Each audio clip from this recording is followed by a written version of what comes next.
Eh bien non, ce n'est pas la Seine, ce n'est pas le fleuve Nil non plus. Nous ne sommes pas en Égypte, ce n'est pas le musée du Louvre. Je vous invite au musée des Beaux-Arts de Rennes. Ici, on trouve des tableaux de toutes les époques, des Rubens, des Véronèse, ou sinon le très célèbre nouveau-né de Georges de la Tour. Mais si je suis venu à Rennes, c'est pour des pièces bien plus anciennes, des momies.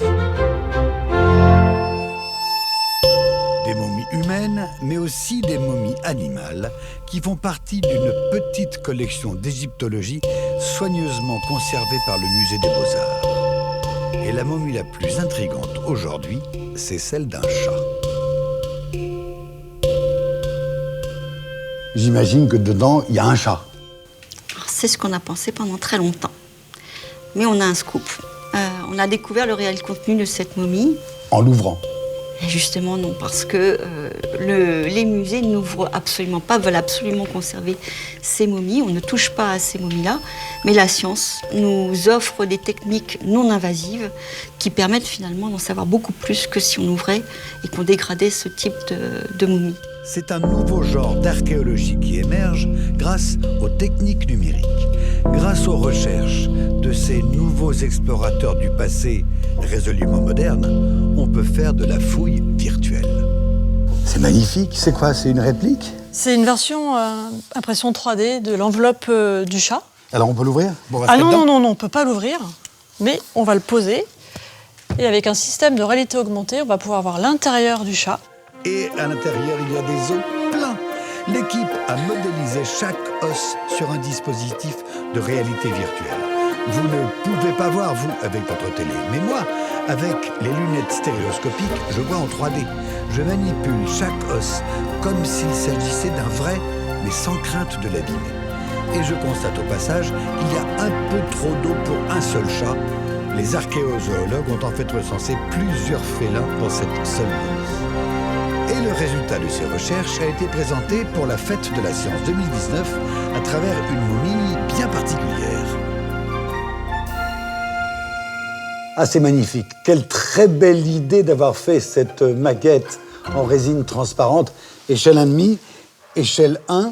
Vous avez encore des choses à découvrir, à faire avec? On a plein de choses à faire en archéologie numérique puisqu'on évite de détruire les objets. Donc on va encore scanner tout un tas d'urnes funéraires, des chaudrons gaulois.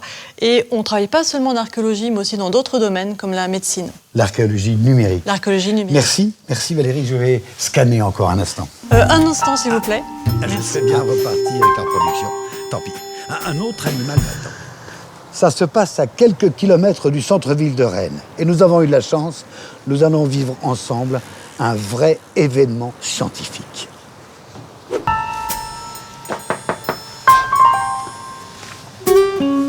Bonjour. Vous êtes Théophane? Oui. Qu'est-ce que c'est? Alors, ce sont des petites momies. Des momies. Des momies animales. Je peux? Voilà, alors, délicatement. C'est des momies de serpents? Alors non, ce sont des momies de bébés crocodiles. De crocodiles? Voilà, là, il y a une petite tête, vous voyez les dents. Ah oui, là on voit. Et vous n'aviez jamais scanné cela? Non. Jamais vous avez regardé ce qu'il y avait à l'intérieur? Non, pour l'instant, là, c'est quelque chose d'inédit. On va voir tout à l'heure ce qu'il y a à l'intérieur. On est sûr qu'il y a 2 crocodiles dans ces 2 exemplaires. Et on a un doute pour les autres. On y va, on scanne? Alors on y va. Alors, on va refermer la boîte. Et si vous refermez, on va rien voir. Eh bien, c'est le principe et l'intérêt du scan, c'est qu'on voit à l'intérieur. Bah oui. Donc à l'intérieur des boîtes aussi. Voilà. Voilà, attention, on va c'est pouvoir le fragile. laisser dans sa boîte. Comme ça. On va le mettre comme ça pour que ça passe dans le tube.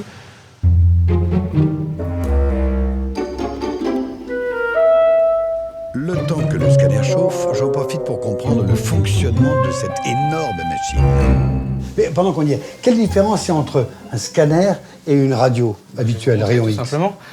J'ai fait une radio tout à l'heure d'un simple smartphone, comme vous pouvez le voir. On ne voit pas grand-chose, on n'est pas capable de distinguer énormément de choses. Par contre, au niveau du scanner, on est capable de distinguer tout, couche par couche, étape par étape, et de distinguer tous les éléments. En plus, qui est branché à quoi, c'est parfait. Exactement. C'est vous qui aviez déjà fait le scanner du chat momifié? Bah oui, en l'occurrence, c'est juste ici. Donc ici, nous avons une reconstruction qui a été faite juste sur les os, en fait, que vous avez pu voir, et qui a servi de modèle en particulier pour tout le reste. Alors, Les crocodiles, Maintenant, les crocodiles. vous êtes ému, non? Ah bah un petit peu, la première fois qu'on va les voir.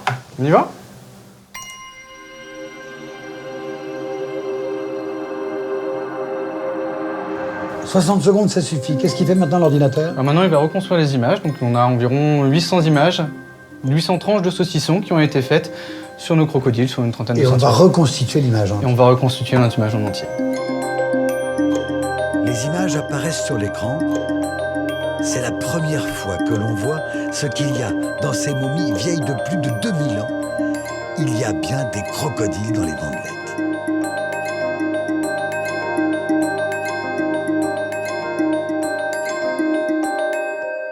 Alors, c'est l'intérêt des nouvelles technologies. On peut vraiment voir à l'intérieur du contenu. Donc, on avait 5 momies, il y en a 4 sûres. La 5e, il faudra vérifier. Il y a peut-être un petit élément osseux qui est conservé. C'est deux mondes, hein. Les nouvelles technologies et puis les archéologues qui travaillent sur des temps chronologiques très, très anciens. Mais maintenant, de plus en plus, on utilise ces techniques non invasives, non destructives, qui nous permettent vraiment de l'efficience dans notre travail et puis d'avoir des informations qui sont vraiment très, très précises. L'archéologie numérique se saisit d'objets vieux de plusieurs millénaires et grâce à des techniques à la pointe du progrès, apporte un regard nouveau, de nouvelles clés de connaissances pour mieux comprendre les civilisations disparues. Mais si l'on sait voir que les momies de chats sont remplies d'ossements de plusieurs félins, si on peut découvrir des crocodiles oubliés, la fonction même de toutes ces momies demeure, elle, un mystère. Voilà, retour à Paris, fin du reportage où nous avons eu la chance de vivre ensemble une première scientifique. Vous avez remarqué d'ailleurs que même dans les gares, on trouve des archéologues et des crocodiles.